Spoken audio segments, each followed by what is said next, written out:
오늘 할 거는 이제 화학입니다. 본격적으로 산화반응, 환원반응에 대해서 공부를 하기 전에 우리 인간에게 있어서 인간이 현 시대를 살아가는 데 있어서 가장 큰 영향을 준 화학 반응을 뽑자면 첫 번째는 광합성이죠. 일단 우리가 먹고 살 수 있게 해줬지, 모든 생물이. 두 번째는 철의 재련입니다. 요 두 가지에 대한 반응식을 먼저 배우고 그게 어떤 의미를 가지는지, 사회적으로, 과학적으로 어떤 의미가 있었는지를 공부하고, 그 뒤에 이제 산화 반응은 뭔지, 환원 반응은 뭔지, 이게 일어날 반응인지 안 일어나는 반응인지, 이 변화를 산화 환원이라고 어떻게 확인할 수 있는지, 그리고 우리가 이제 통과 범위를 살짝 넘어서서 이제 화원 범위에서 보면 산화수라는 개념이 나와요. 이제 기존 화학원, 현재는 이제 화학이라고 부르는 책의 산화환원에 보면 산화수라는 개념이 나오는데, 법칙이 되게 막 세세하게 되어 있는데, 그냥, 내 스타일 알잖아. 대충 야매로 쉽게 갈 수 있는 방법을 알려 드릴게요. 그러면은 그것까지를 소화하면 복잡한 식에서도 산화환원을 구별할 수 있게 되고, 게다가 절대 산화환원이 되지 않는 반응식도 있어요. 무조건 산화환원이 되는 반응식도 있고, 요거를 구별하는 포인트들 몇 개 잡아주고, 시간 되면 아마 산과 염기 기본 내용까지 나갈 거고요. 그러면 다음 주에 중화 반응하고 이제 화학 반응에 에너지 출입하고, 시간 남으면 이제 요 뒤에 보면 에너지와 관련되는 물리적인 개념 통합과학 2권에 지금 내가 책에는 안 만들긴 했거든요. 그거까지 아마 다음 주에 마무리로 언급이 될 수도 있고 안 될 수도 있고, 그렇게 진행을 하고 특강이 맞춰질 거예요. 첫 번째로 광합성.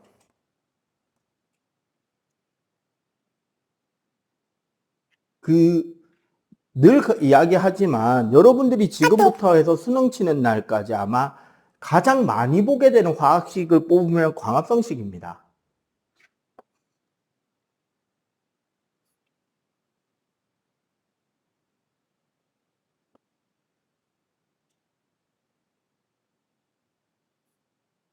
이산화탄소와 물을 반응시켜서 포도당과 산소를 만들어내는 반응이죠.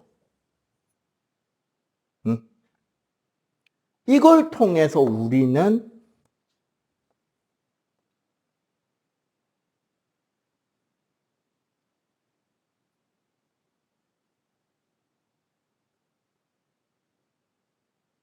유기물에서 무기물을 유기양분으로 만들고, 이 과정에서 빛을 흡수하는 흡열 반응이기도 하다, 그지?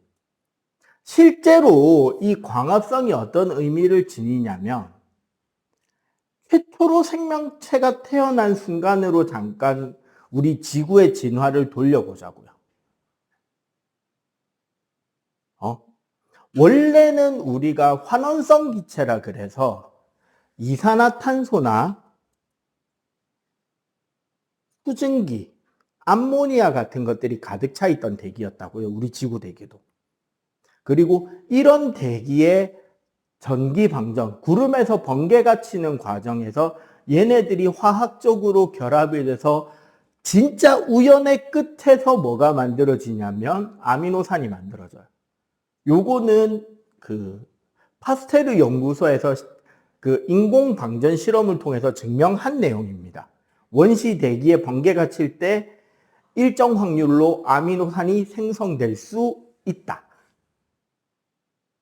그리고 이렇게 쌓여진 아미노산은 해저화산의 활동으로 인해서 해저화산에서 나오는 황산가스 등에 의해서 우연하게도 탈수 축합 반응이 일어날 수 있게 돼요. 그렇게 되면 결국 펩타이드 결합에 의해서 우연하게 단백질이 만들어지게 되고, 이 단백질은 현재 통합과학에는 없는 내용, 이거는 옛날 융합과학이라고 부르던 시절에 있던 내용이야. 세포막 대신에 물을 토대로, 물을 하나의 세포막의 형태로 사용하면서 외부와 물질을 흡수 배출을 하면서 유기적인 활동을 시작합니다. 이런 것들을 쿼아세르베이트나 마이크로스피어라고 불렀어요. 이제 여러분들 아마 생물 진화 뭐 이쪽으로 해서 생물학과 계열로 가면 대학 전공에서 배우겠죠. 현재는 고3 가도 배울 일이 없는 걸로 알고 있으니까. 그렇게 해서 세포가 만들어지는데, 그렇게 해서 최초로 태어난 생물은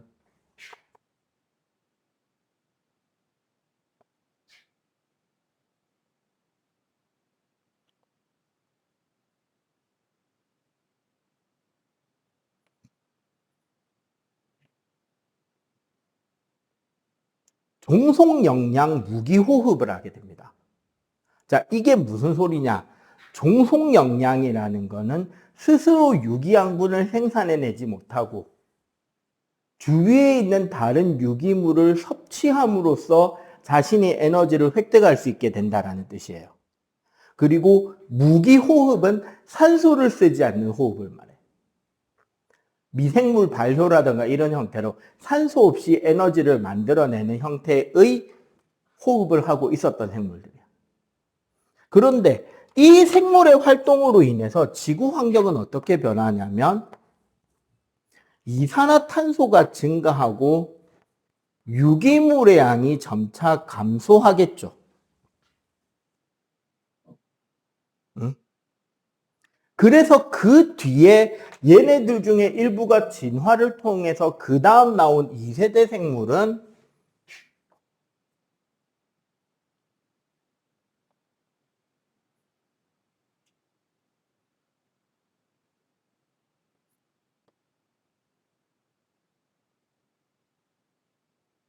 독립영양 생물이 됩니다. 독립영양이라는 거는 스스로 유기물을 합성할 수 있는 생물이에요. 즉 광합성이 가능한 생물인 거지.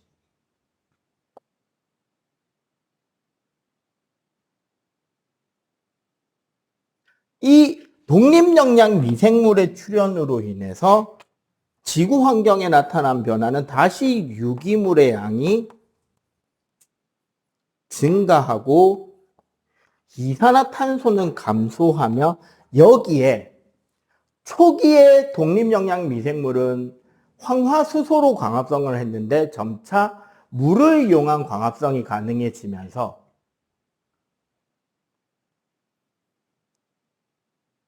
그 당시 기준으로 산소라는 유독성 가스가 발생합니다. 이 이전 세대한테 산소는 독이었어요. 세포의 노화를 촉진시키고 세포를 죽이는. 그래서 여러분들 상처, 특히 관통상 같은 거 입었을 때 녹슨 못에 끓이거나 상처에 모래가 들어가거나 그랬을 때 파상풍 예방을 위한 소독으로는 아이오딘도 쓰지만 과산화수소 많이 쓰잖아요. 그 과산화수소를 쓰는 것 자체가 산소를 발생시켜서 미생물, 세균들을 죽이기 위한 소독인 거고, 아이오딘은 아이오딘 악하려 우리 빨간 약은 쉽게 말해서 아이오딘 자체의 독성으로 세균을 살균 소독하는 거예요. 예, 옛날에 과산화수소 많이 쓰고 요즘은 그냥 아이오딘 많이 쓰는 게, 과산화수소 쓰면 세균도 타 죽지만 우리 세포도 타 죽어요. 그러면은 그 상처가 제대로 안 붙어요. 그래서 이렇게 상처가 남고 이런단 말이에요. 선생님 엄지손가락처럼. 여기 보면 상처 여기 길쭉하게 있잖아요. 이게 찢어진 거. 녹슨 못에 끓여가지고 어쩔 수 없이 과산화수소 소독을 했거든요. 그랬더니 살이 익어갖고 안 붙어서 이렇게 상처 남은 거예요. 꼬매진 않았는데. 그러고 나니까 이제 이 산소를 어떻게 활용하냐에 따라서 3세대 생물이 태어납니다.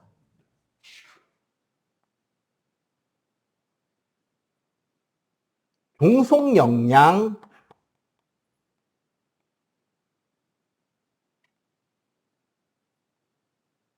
유기호흡, 드디어 산소를 사용해서 더 높은 에너지 효율을 뽑아낼 수 있는 미생물들이 태어나게 돼요. 차후에 어떻게 되느냐? 차후에 어떤 일이 일어나냐면 이 독립영양 미생물과 종속영양 유기호흡하는 미생물을 원래 있던 종속영양 무기호흡하는 생물이 자신의 세포 내 소기관으로 써버립니다. 뭐가 됐는지 알겠어요? 요 둘이. 이 두 미생물은 원래 다른 미생물에게 잡아먹혀서 소화되는 게 아니라 자신의 세포 내 소기관으로 갇혀서 일하게 되는 역할이 됩니다. 그래서 이 둘은 세포 내 소기관으로 인지질 이중막으로 독립 분리된 유전 체계를 가지는 세포 내 소기관이 된 거예요. 뭐랑 뭐다? 얘가 엽록체고, 그럼 얘는 뭘까요? 얘는 뭐가 됐을까요? 유기호흡할 수 있는 우리 세포의 소기관. 지난 시간에 배웠잖아. 오늘 테스트 문제도 있었을 건데. 얘네들이 바로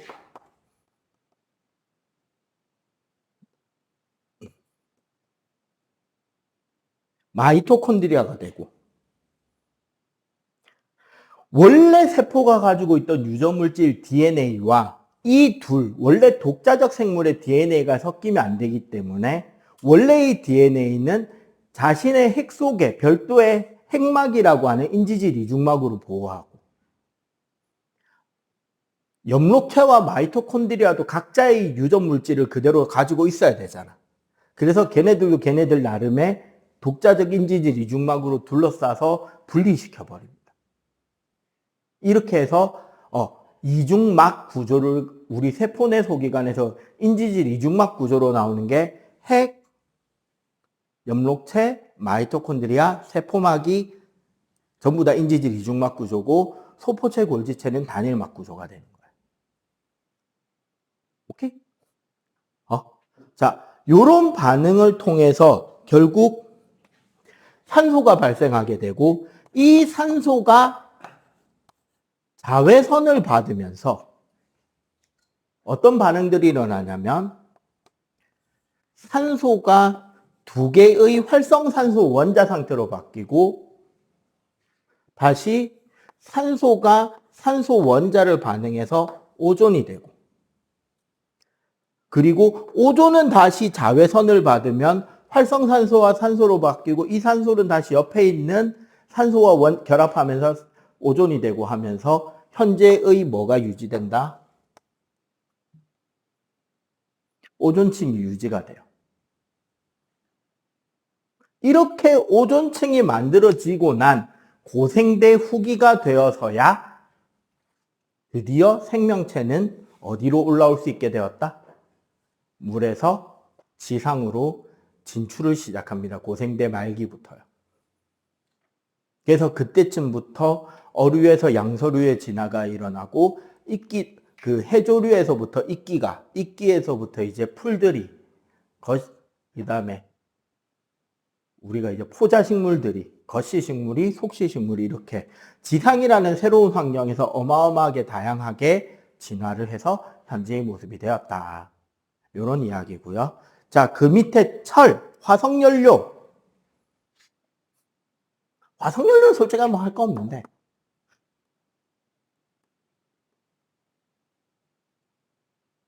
화석연료는 크게 이야기할 거리가 없는 게 석탄, 석유, 가스죠.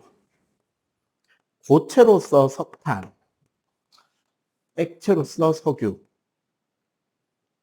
기체로서 천연가스가 있지. 화석연료의 사용으로 인류가 가지게 된 가장 큰 힘은 엔진입니다. 열에너지를 통한 엔진이 개발되죠.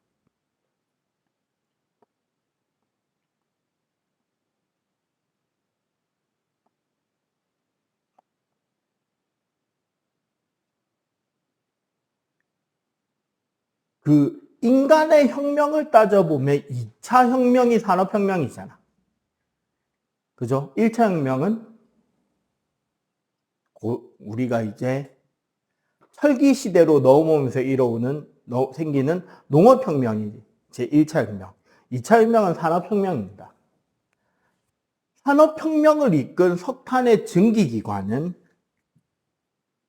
맨 처음에 방직기나 방적기, 실을 뽑아내는 기계 혹은 실을 가지고 천을 짜는 기계를 돌릴 때, 광산이나 탄광에서 지하수가 나올 때 그 지하수를 퍼내는 펌프로서의 역할, 그리고 곡물을 빻아서 가루로 만드는 그런 뭐라 그러지 그걸, 어쨌거나 양고기 밀가루를 만드는 그런 방아를 돌리는 그런 역할. 그러다가 드디어 동력계통으로 사용이 되죠. 최초로 사용된 건 미국의 증기선이었고요. 그 외륜선이라 그래서 물레방아 같은 수차를 배에다 달아놓고 그거를 증기의 힘으로 돌려서 달리는. 그 다음에 영국에서는 깔려있는 철도를 활용하기 위해서 증기기관차를. 프랑스에서는 그거를 무식하게 자동차를 만들겠다고 했다가 멍청하게 핸들 위에다가 보일러 얹어놔가지고 커브도 못 틀고 교통사고까지 나요. 그리고 석탄에서 석유를 쓰기 시작하면서 내연기관, 가솔린기관과 디젤 엔진이 나오고, 현재는 기체를 쓰죠. 천연가스를 쓰는 자동차들도 이제 천연가스나 혹은 석유가스를 활용하는 자동차들도 나오고 난방연료로도 씁니다. 요즘에 석탄 잘 안 쓰잖아. 왜 안 쓰는 것 같아요? 고체보다 액체나 기체를 쓰잖아. 왜냐하면 이쪽이 훨씬 화력을 컨트롤하는데 유용하죠. 불을 붙이기도 편하고 화력을 조절하기도 편하고 불을 끄는 데도 편하다는 거예요. 기체나 액체가. 석탄으로 불 붙이면 그거 꺼진다고 끄려면 어떻게 해야 돼? 물 부어야 돼요. 그럼 그거 다시 켜려면 어떻게 해야 돼? 젖은 석탄 다 퍼내고 다시 새로 석탄 넣고 다시 불 붙여야 돼. 감당이 안 된다는 거지. 자, 이렇게 되면서 산업혁명이 일어나고 세계의 거리가 어떻게 된다? 무진장 짧아지게 돼요. 그리고 여기 이 석탄의 활용으로 일어나는 게 마지막 금속의 재련입니다.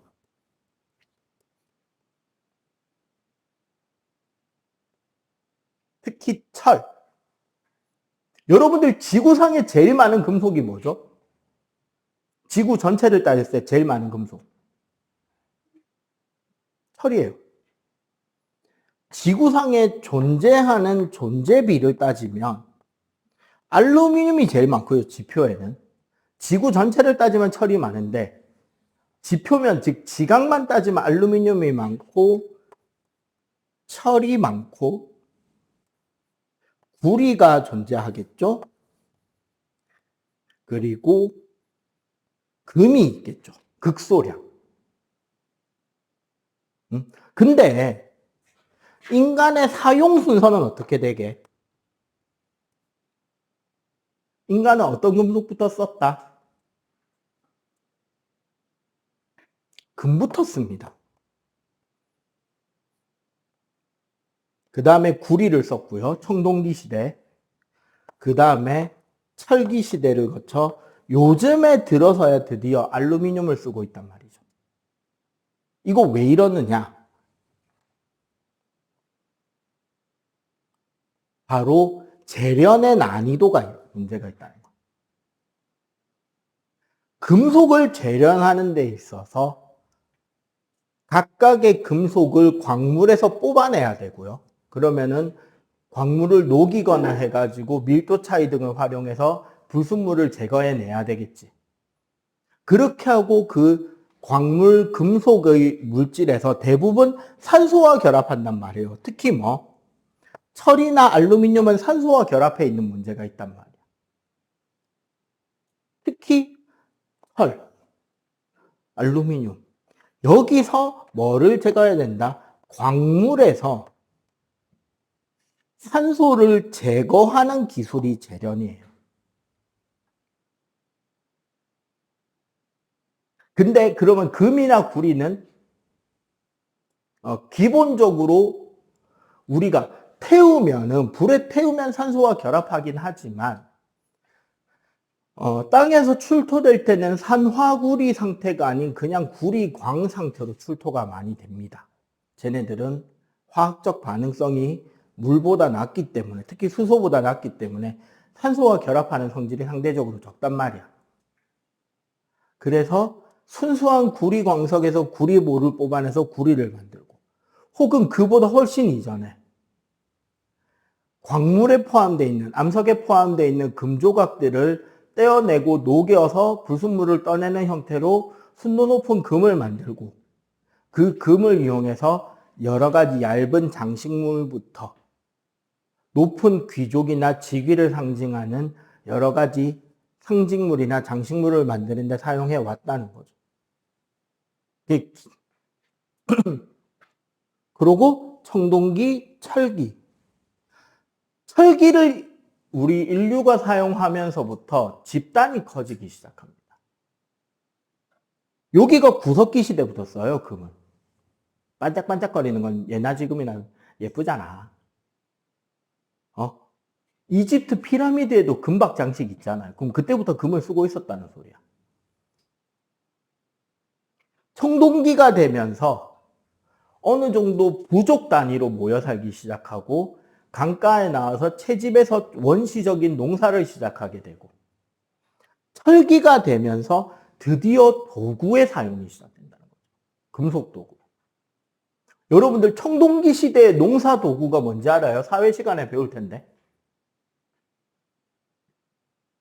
반달 돌칼이었어요. 돌칼이라고 간석기였단 말이에요. 근데 철기 시대부터는 철제 농기구가 사용되고, 철제 농기구로 땅을 갈아엎으면서 더 많은 양의 농사를 수확할 수 있게 되고, 그리고 저쯤부터 이제 벼농사나 밀농사 등등이 본격적으로 시작이 된다는 거지. 그리고 농기구의 발달로 농사 기술이 발달하니까 농작물 수확량이 급증하기 시작합니다. 그러면 그 부족들 혹은 그 모여진 집단들이 다 먹고도 남을 만큼 식량이 생산되기 시작하고, 그러면 뭐 할 수 있게 된다? 모든 노동력을 식량 생산에만 몰빵 쳐놓을 필요가 없어지죠. 그래서 전문 군인이 만들어지고 사적 재산이 만들어지고, 그 재산을 뺏기 위한 집단과 집단의 싸움이 일어나죠. 전쟁이 일어나고 국가가 생기는 거고, 계급이 갈라지는 거죠. 더 강한 힘과 많은 것을 가진 자, 그리고 그에게 힘에 의해서 뺏겨서 노예가 된 자. 그 이유는 사실 광물 녹이는 난이도 때문이에요. 순수하게 기술적으로. 철광석 녹이려면 약 1750에서 1900도의 열이 필요하고요. 알루미늄은 광물에서 뽑아내는데 2500에서 2800도가 필요합니다. 그럼 최소한 철부터는 화석연료 사용 없으면 재련이 안 됐던 것. 알루미늄은 요즘에 전기분해로 뽑아냅니다. 알루미늄 광물을 불순물하고 섞어서 녹는 점을 낮춰서 녹인 뒤에 전기분해로 알루미늄만 녹여서 뽑아내는 형태로 알루미늄 광을 만들어내야 돼요. 그러니까 예전 기술에서는 뽑아내지 못하던 거였지. 자, 책에 보면 철의 재련이 나올 텐데,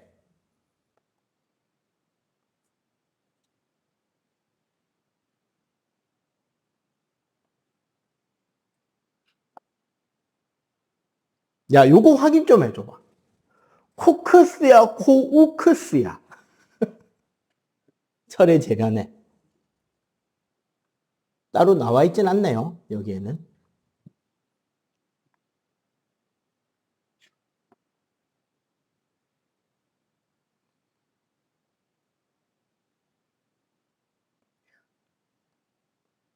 용광로에서 철을 뽑아낼 때 이 세 개를 때려박고 태워요. 용광로 안에 철광석과 코크스와 석회석을 놓고 가열을 한단 말이야. 층층이 쌓아놓고. 그러면 어떤 일이 일어나냐면, 첫 번째로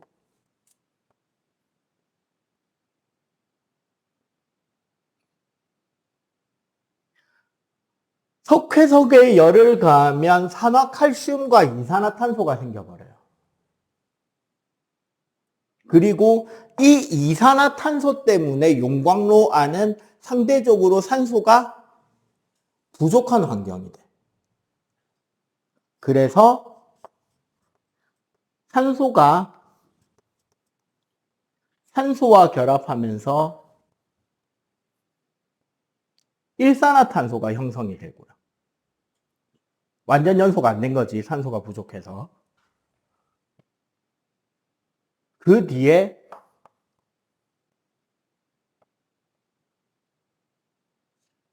철광석과 일산화탄소를 반응시켜서 철과 이산화탄소를 뽑아내게 되고요. 요게 이제 우리가 철의 재련식인 거지. 그리고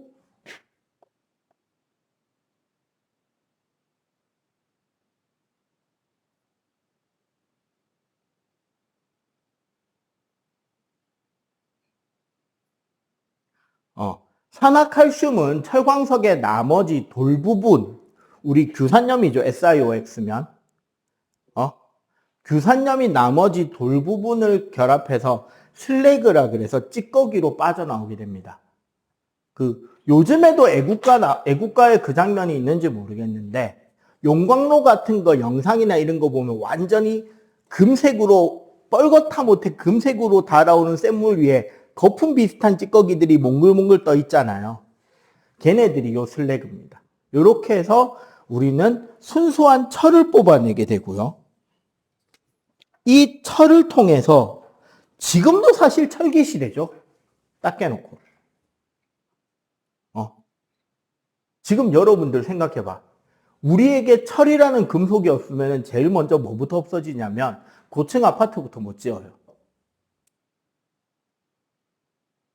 아파트를 저렇게 높게 지어 올릴 수 있었던 가장 큰 이유 중에 하나는 우연의 일치로 시멘트와 모래와 자갈을 섞어서 만드는 콘크리트라는 물질과 강철의 열팽창 지수가 똑같아요.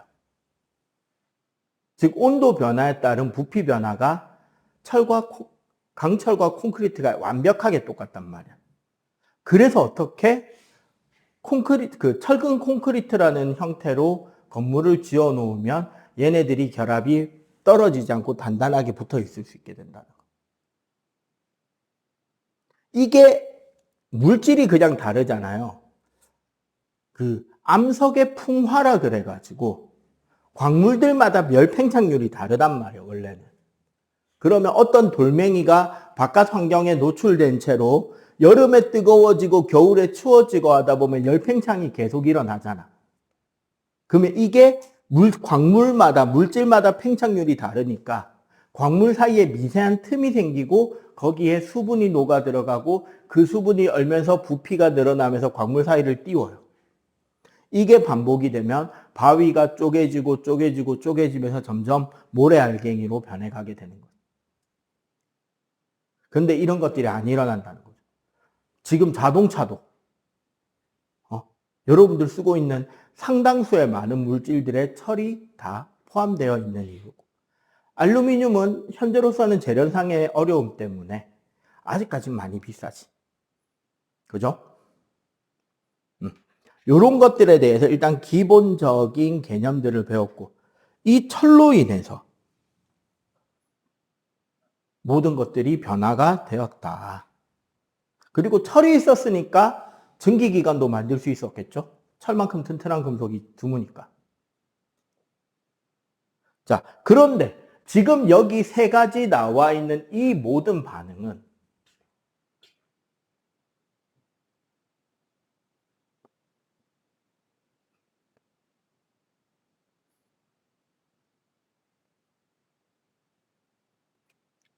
대부분의 화석연료, 탄소와 수소로 결합되어 있는 물질이 산소와 결합해서 이산화탄소나 물이 만들어지고, 어떻게 보면 호흡의 역반응에 가깝죠.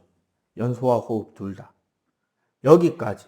화학 반응식에 유독 뭐가 많이 보인다?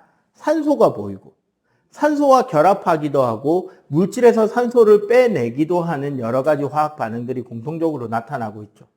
이런 반응들을 우리는 산화환원 반응이라고 합니다. 필기 잘한 사람 빨리 필기하고 다음엔 좀 말해줘요.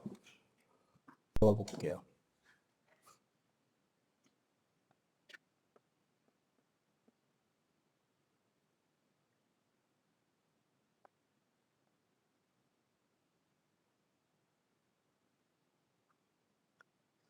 기본적으로 빠르게 정리하자면 이렇게 봐도 돼요. 산화라는 말 자체가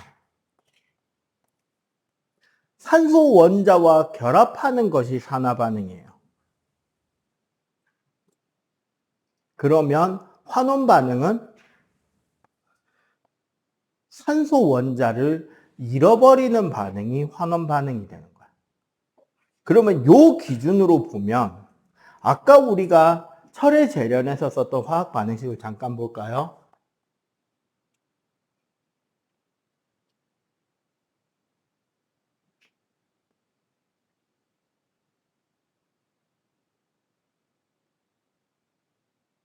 요 반응식에서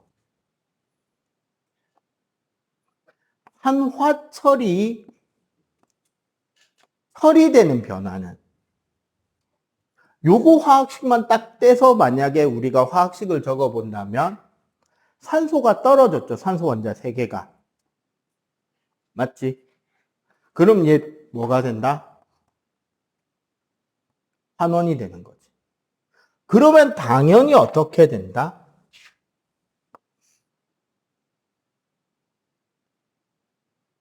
일산화탄소가 이산화탄소로 가는 거는 한 분자당 산소 원자 1개씩을 더 받아들였잖아. 그럼 얘는 뭐가 된다? 산화가 된다는 거야. 이렇게 개념을 잡으면 되게 쉽죠. 맞지?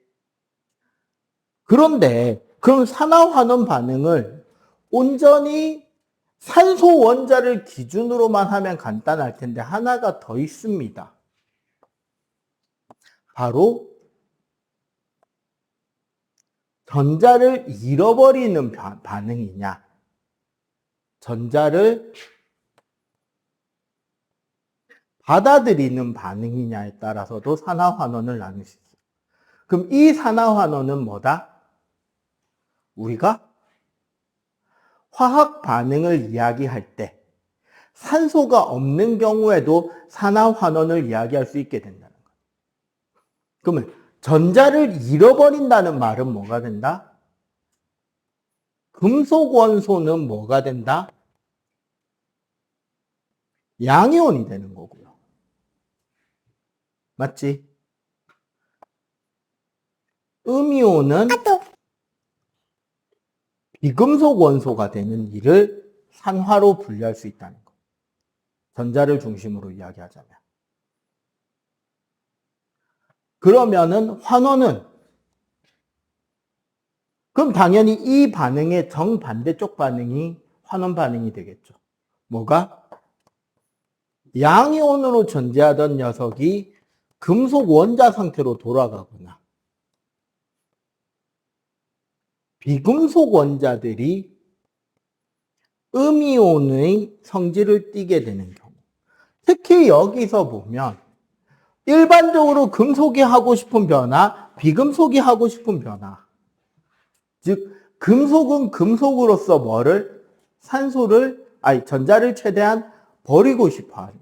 그래야지 8전자 규칙을 만족하니까. 비금속은 전자를 받아들여야 8전자 규칙을 만족하잖아요. 그래서 금속은 기본적으로 산화 반응이 일어나고 싶어 하는 거고 비금속은 기본적으로 환원 반응을 일으키고 싶어 하게 됩니다. 그러면 요 내용에 대한 화학 반응식을 하나 쓰자면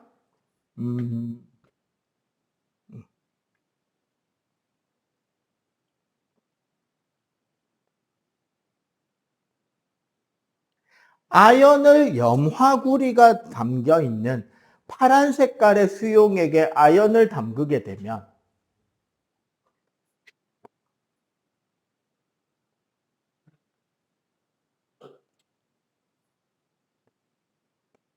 아연이 염화 아연으로 물질이 바뀌게 되고 구리가 석출이 된단 말이야.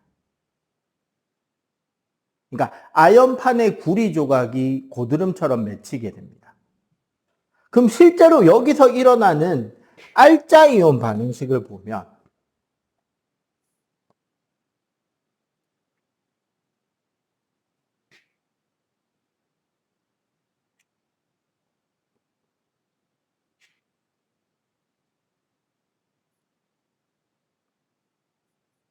이렇게 된단 말이에요.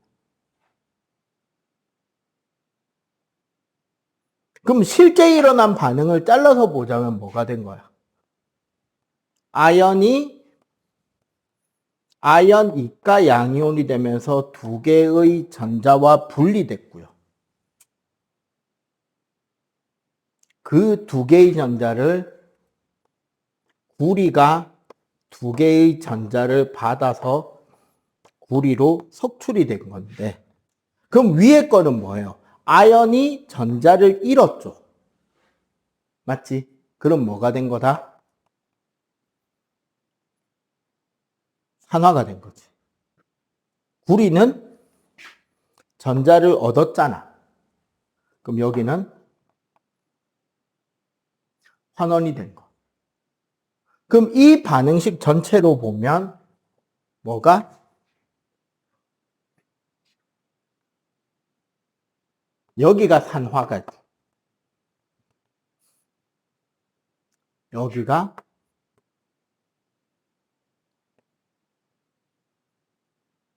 환원이 되는데, 여기 전자를 중심으로 하는 특히 금속원소의 산화 환원 반응 있잖아요. 여기서 우리가 기억해줘야 되는 포인트가 하나 있습니다. 아마 여러분들 교과서나 참고서적에는 간혹 있을 텐데 우리 지금 책에도 있나 모르겠네. 혹시 다음 페이지나 넘겨서 이온화 경향이라고 있나 한번 찾아봐봐. 아니면 요 뒤에 더 뒤에라도.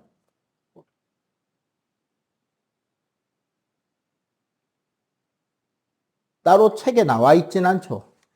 하이탑에서는 본 것 같기도 한데 요거를 좀 외워주셔야 돼요. 자주 나오는 원소들 몇 가지 정도는. 뭐냐면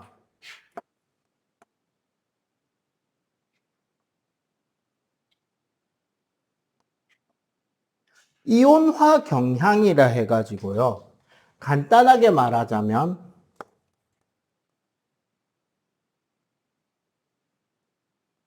금속 원소의 반응성 서열.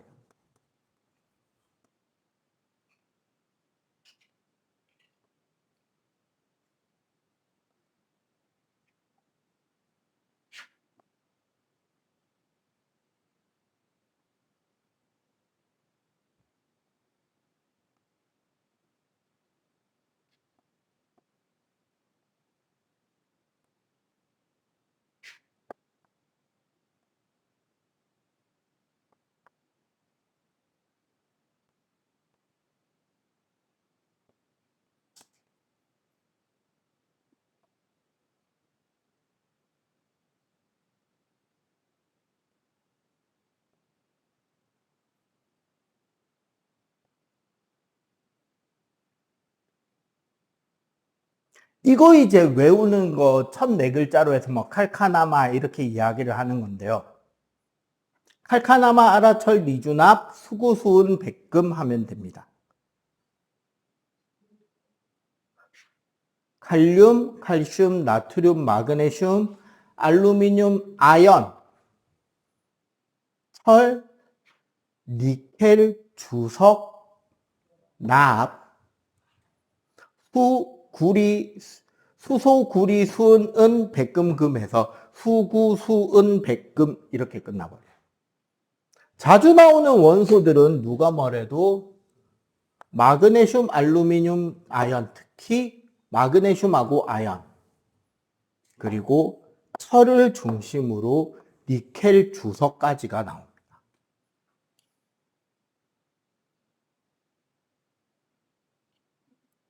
요거는 나중에 왜 나오냐면 철의 부식을 방지하는, 철이 녹쓰는 걸 방지하는 기술에서 보통 소개가 돼요.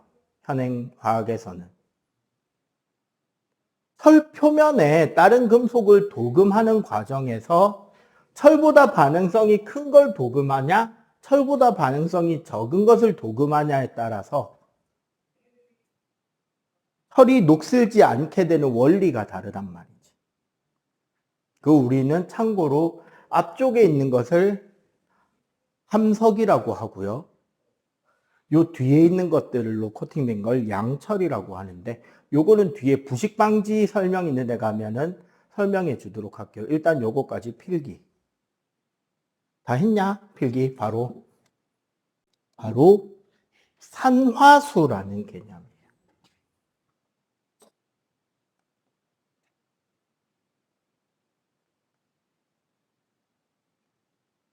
그럼 얘는 뭐가 된다? 심화 과정이 되겠죠. 산화하는 반응에. 산화수라는 건 간단하게 말해서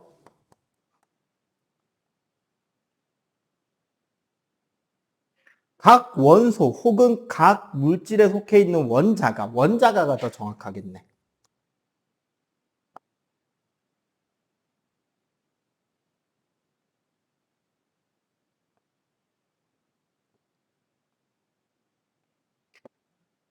얼마나 전자를 잃어버렸느냐 혹은 얻었느냐에 대한 값을 산화수라고 이야기를 해요. 선생님 그러면 그냥 이온가스 아닌가요? 라고 생각할 수 있는데, 산화수는 어느 정도까지가 확장이 되냐면 공유 결합을 통한 결합에서도 전자를 얻고 잃고가 어느 정도는 존재하잖아. 응? 그때 공유 결합할 때 이야기한 거 기억하죠? 응?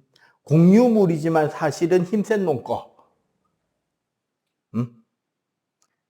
동생이랑 세뱃돈을 합쳐서 공유물을 사면 그건 내 거. 라는 그 관점에서 공유 결합조차도 한쪽의 전자를 당기는 힘이 더 강할 경우 이걸 전기 음성도라고 합니다. 나중에 화학 가면 배울 거예요. 그 전기 음성도가 더 큰 원소가 전자쌍을 자기 쪽으로 좀 더 가까이 당겨 놓을 수 있을 거 아니야. 그럼 전기 음성도가 작은 원소는 사실상 그 전자를 어떻게 뺏겼다라고 쳤을 때까지를 계산할 수 있다는 거예요. 그렇게 이야기를 했을 때 각각의 원소의 산화수를 구할 수 있고, 화학 반응을 통해서 각 원자별로 산화수가 증가하냐 감소하냐에 따라서 산화 반응은 산화수의 증가가, 환원 반응은 산화수의 감소로 산화 환원 반응을 알 수가 있다는 거예요. 자, 그러면은 되게 러프하게, 즉 그냥 대충 야매로 산화수를 찾는 방법을 알려드릴게요. 내용이 만약에 중복이 되는 경우는 우선순위가 높은 쪽을 따라가면 됩니다. 1.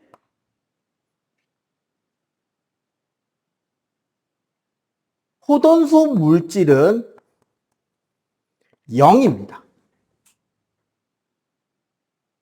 봐봐. H2, N2, O2 이러면 공유 결합은 하고 있잖아.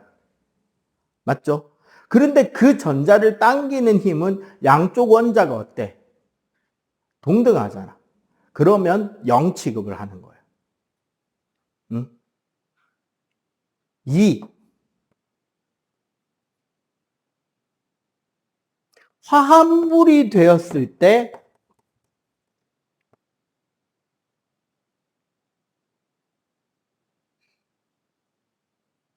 산화수의 합계를 내면 0이 됩니다. 그 이온 결합이든 공유 결합이든 상관이 없다는 소리예요. 그래서 3. 이온이거나 이온 결합을 이루고 있을 때는 이온가스가 그냥 산화수가 됩니다.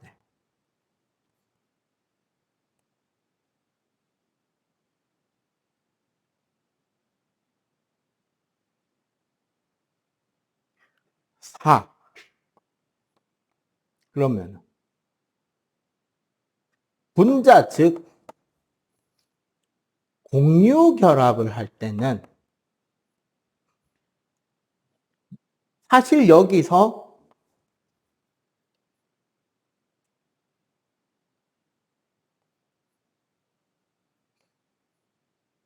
전기 음성도를 고려하게 되는데, 그지? 자, 요 안에서도 서열대로 가면 됩니다. 1. F는 마이너스 1이 됩니다. 웬만하면. 무조건. 왜? 얘가 제일 힘세니까 무조건 얘만 하면 돼요. 2. 그래서 수소는 웬만하면 플러스 1이 됩니다. 수소가 마이너스 1이 되는 케이스가 딱 하나 존재해요. 알칼리 금속들이 수소와 이온 결합하는 경우가 있거든요. 뭐 LiH, NaH, KH 같은 물질이 있긴 있어. 그때는 마이너스 1이 됩니다. 그것 빼면 웬만하면 플러스 1. 그러면 3. 그러면 산소는 웬만하면 뭐가 될까요? 산화수가. 화학 반응한다면? 우리 주기율표 고려해보면 되죠. 산소는 몇 개를 받아야 자기가 만족할까? 마이너스 2인데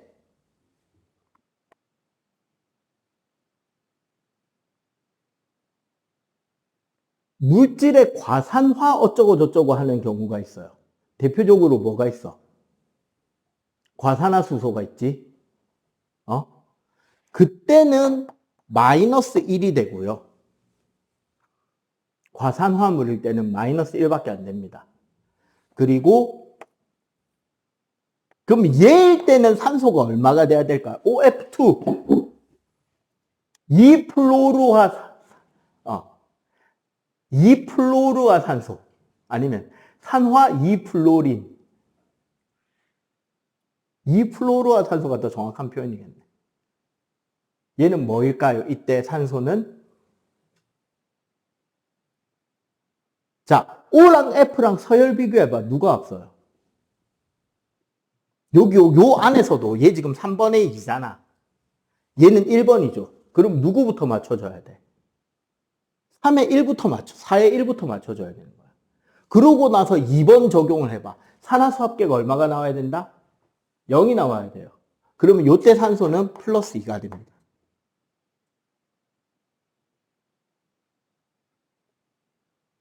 나머지는 끼워 맞추면 돼요.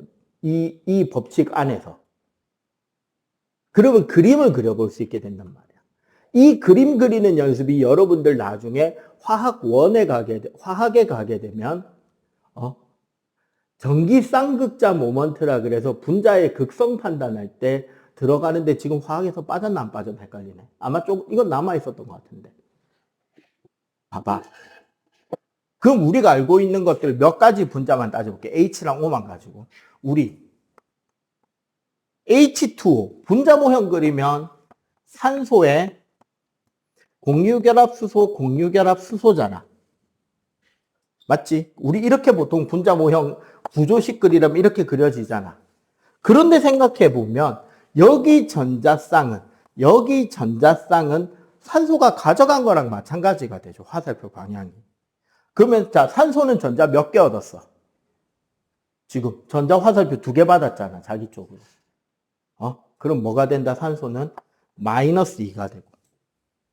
여기 수소들은 플러스 1이 되는 거죠. 그러면 플러스 2 마이너스니까 합치면 얼마가 된다? 0. 그런데 과산화수소 H2O2 같은 경우는 분자 구조로 그리면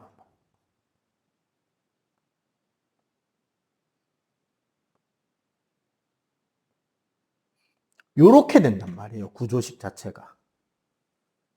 그러면 여기 전자는 요로 가고 여기 전자는 요로 가는데 이 둘 사이는 산소끼리잖아. 그러면 전자가 쏠려 안 쏠려? 양쪽에 산소가 당기는 힘은 같겠죠. 그럼 얘네들은 중립에 있겠지? 그러니까 어떻게? 플러스 1, 마이너스 1, 마이너스 1, 플러스 1이 되는 거야.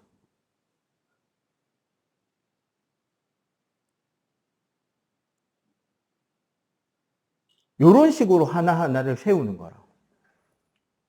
그럼 지금 요게 익숙해지고 나잖아요. 그러면은, 봐. 이산화탄소의 탄소의 산화수와 산소의 산화수는 각각 얼마씩이죠? 한번 고민해서 한번 적어봐봐.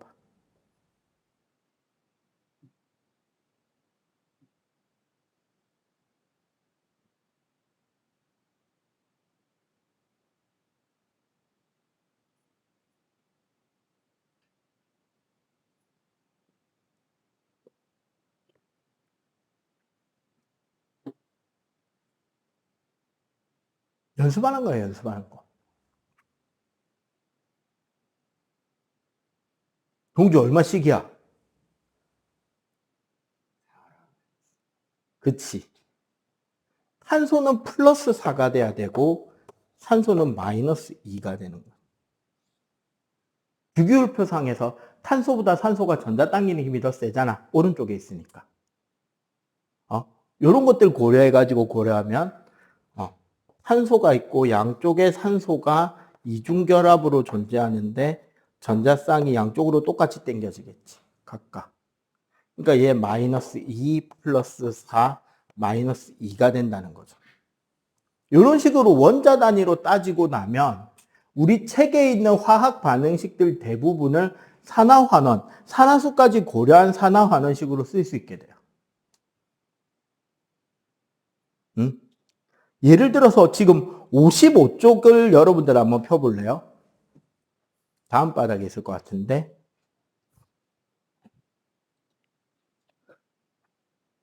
자, 55쪽에 보면 지금 화학 반응식이 쭉 나와 있는데 다 이온으로 존재하잖아. 저럴 경우는 산화수를 보기가 쉽죠. 특히 저기 3번씩 한번 볼까? 3번씩만 내가 한번 만져볼게요. 요건 다 적었지? 우리 여기 55쪽의 3번식에서 산화환원 반응의 동시성이라는 걸 설명하기 위해서 지금 설명하는 거예요.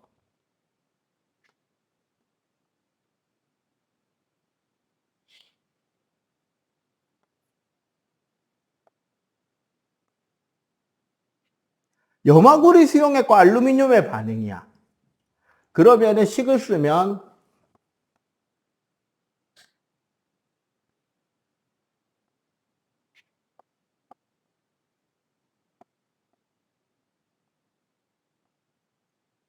이렇게 돼야 된단 말이야. 실제 반응식은. 그러면은 여기 2개, 여기 3개가 돼야 되니까 여기 2, 여기 3이 될 거고, 그러면 여기 2가 돼야 되고 여기에 3이 되면 되겠죠. 맞지? 자, 원래는 이 반응에서 실제 일어난 반응은 그럼 어떻게 되는 거야? 2Al 플러스 3Cu 2 플러스가 2Al 3 플러스 3Cu가 된 거거든요. 실제 반응은. 그럼 얘네들의 산화수를 추정해 보면 얘 얼마죠? 호전수 물질 상태잖아. 금속이니까. 그럼 얘는 얼마? 0. 얘는 구리 이온이니까 플러스 2. 여기는 삼가 양이온이니까 플러스 3, 얘는 0이잖아.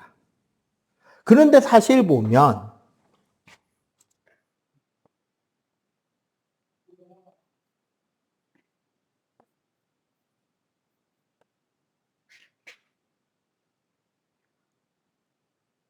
여기서 여기로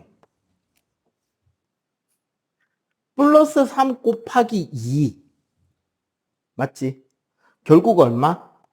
플러스 6의 산화가 일어난 거야. 플러스 6만큼. 그러면 여기에 대해 여기서 요쪽은 플러스 2에서 0이 된 거잖아. 그럼 마이너스 2인데 몇 개가? 3개가 변했죠. 그럼 얼마?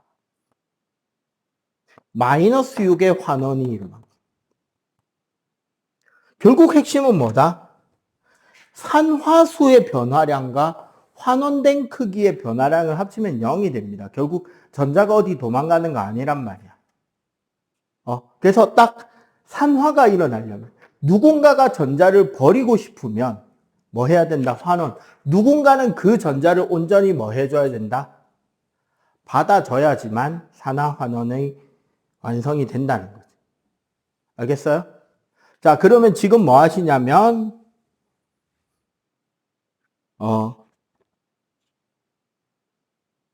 지금 우리 책에 53쪽 요거 말고 요 뒤에 걸로 하자. 일단 56쪽 문제 한번 풀어보세요. 요거까지 필기 싹 깨끗하게 해놓고. 자, 일단 봐봐. 제일 먼저 광합성식이죠.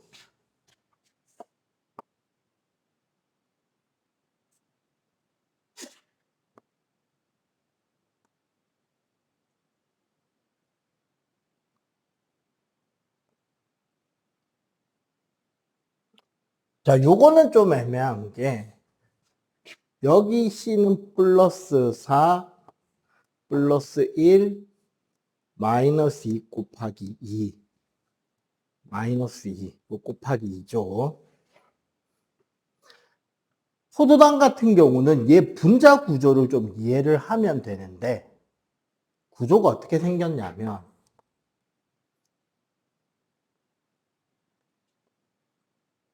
일단 탄소 6개가 전부 다 고리를 이루고 있고 각각의 탄소 하나마다 한 군데는 OH가 한 군데는 H가 돼 있어요. 구조가. 그리고 요거 순서가 아래 위가 번갈아 가면서 교차되면서 돌아가게 된다고. 그럼 여기는 위에 H 밑에 OH가 달리겠지. 이런 식으로. 그러면 탄소는 어떻게? 여기서 전자 받아서 여기로 전자 주고 여기로 전자 준단 말이야. 그럼 탄소는 여기가 얼마다? 0이에요. 얘가 0, 얘가 마이너스 2 곱하기 6, 얘는 플러스 1 곱하기 12, 얘도 0이죠.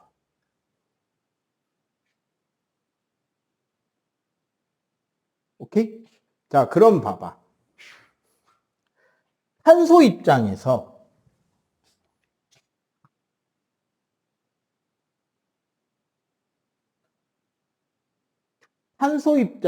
플러스 4에서 0으로 돌아가잖아요.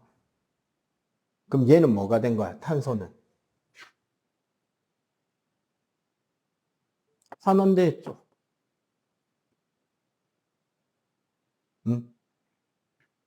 그럼 여기선 탄소 입장에서 마이너스 2가 0이 됐잖아. 맞지? 그럼 여기서 뭐가 된 거다? 산화가 돼.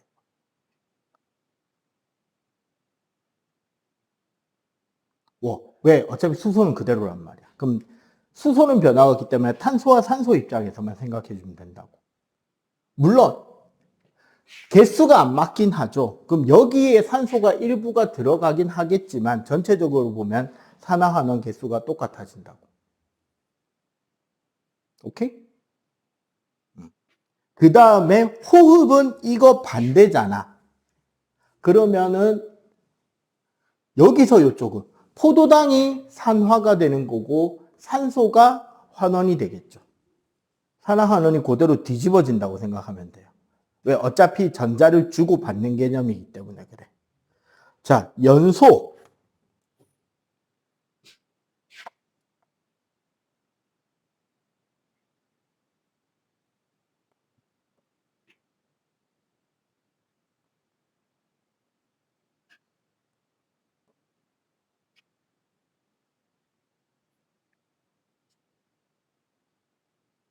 자, 산화수부터 적어보자면 마이너스 4 플러스 1 곱하기 4, 0 플러스 4 마이너스 2 곱하기 2 플러스 1 마이너스 2. 그러면 얘가 환원. 여기서 탄소가 산화되었죠. 얼마만큼? 얘는 값이 같다. 그지? 뷰테인도 똑같습니다. 어차피. 개수만 다른 것 뿐이에요. 자, 철의 재련. 일단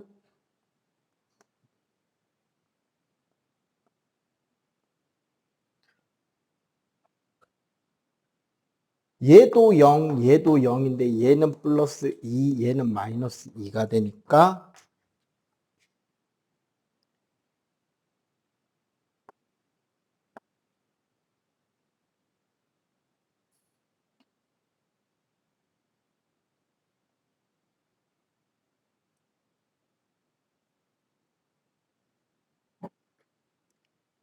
여기 마이너스 1이구나.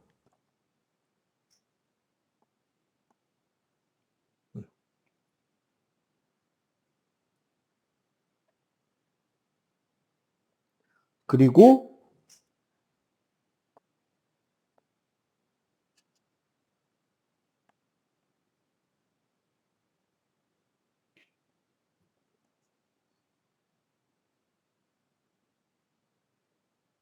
여기 서면 플러스 3 마이너스 2 플러스 2 마이너스 2 0 플러스 4 마이너스 2. 산소가 안 변했다. 그지? 산소가 안 변했으니까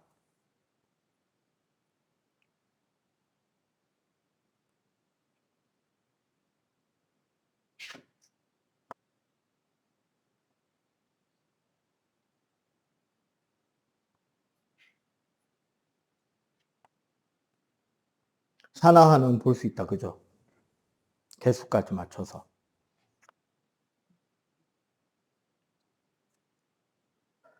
자, 그리고 다음 바닥 넘어가면 연료전지.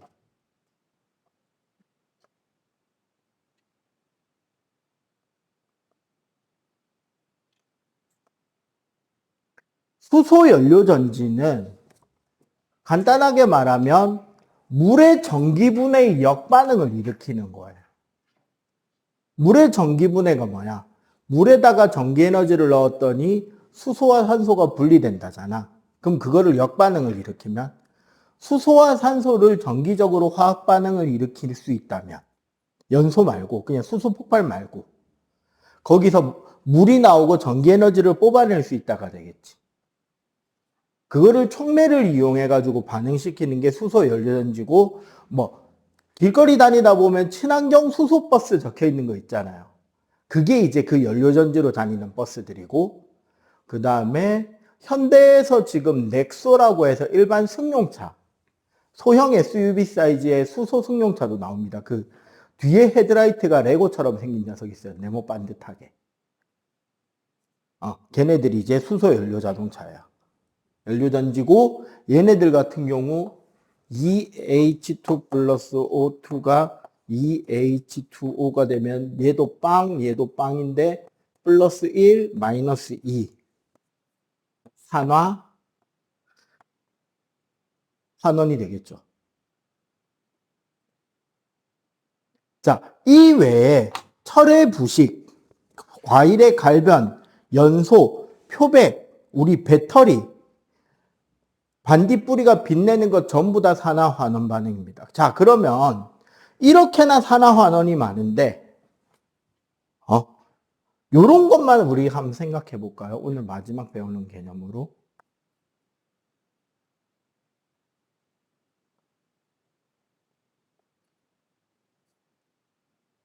무조건 산화 환원 반응으로 볼 수 있는 거.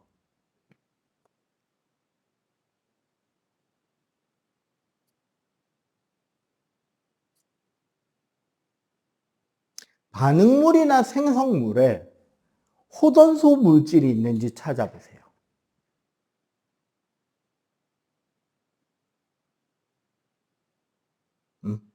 반응물이나 생성물에 호전소 물질이 있다? 그러면 무조건 산화환원이라고 보셔야 돼요. 왜? 호전소 물질은 산화수가 얼마야? 0이지. 근데 그 물질이 자기 자신의 원소가 아닌 다른 원소와 화학 반응을 하게 되면 무조건 플러스 아니면 마이너스로 변해야 된단 말이야.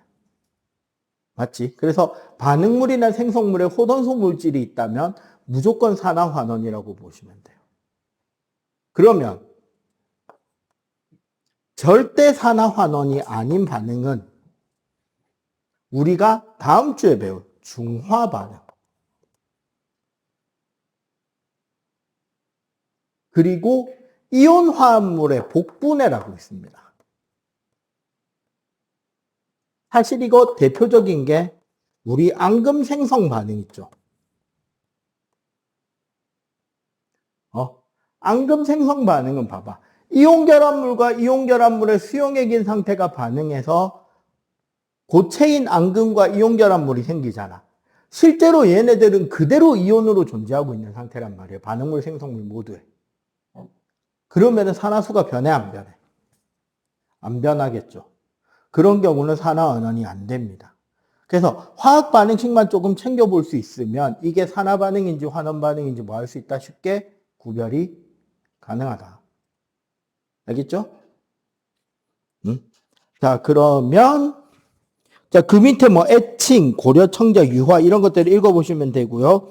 59쪽 빨리 풀어봅시다.